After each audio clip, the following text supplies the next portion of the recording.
இப்போது நம்ம ஓட்ஸ் வச்சு தோசை பண்ணலாம். அதுக்கு ஃபஸ்ட்டு உளுந்தை நம்ம நல்லா ஊற வச்சு எடுத்துக்குவோம். ஓட்ஸை மிக்சியில் நல்லா தூளாக்கி எடுத்துக்கணும். உளுந்து இப்போ நம்ம அரை மணி நேரம் ஊற வச்சிடலாம்.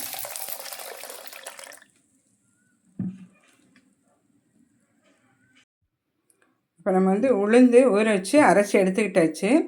இதோட பொடி செஞ்ச ஓட்ஸையும் கலந்துடலாம்.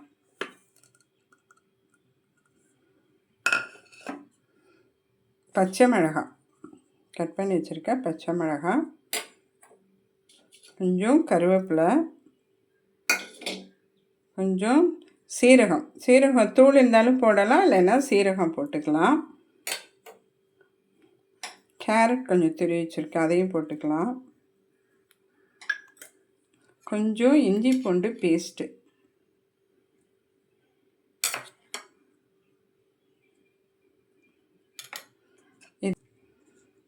தேவையான அளவு கொஞ்சம் உப்பு கலந்துடலாம். இப்போது இது எல்லாத்தையும் சேர்த்து நம்ம கலந்து கொஞ்சம் நேரம் மூடி வச்சிடலாம்.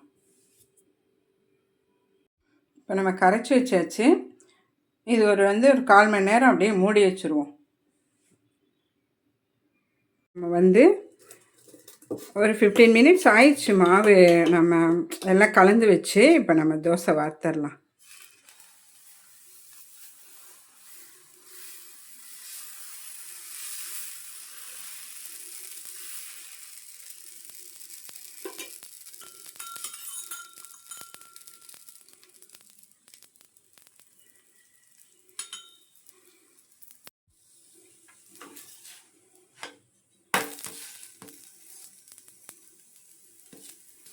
நம்மளுக்கு ஒரு பக்கம் வெந்துருச்சு, திருப்பி போட்டுருச்சு.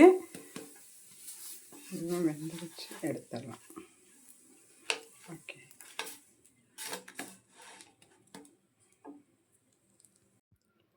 சுவையான ஓட்ஸ் தோசை ரெடி ஆயிடுச்சு. இதுக்கு நான் புதினா சட்னி அரைச்சிருக்கேன்.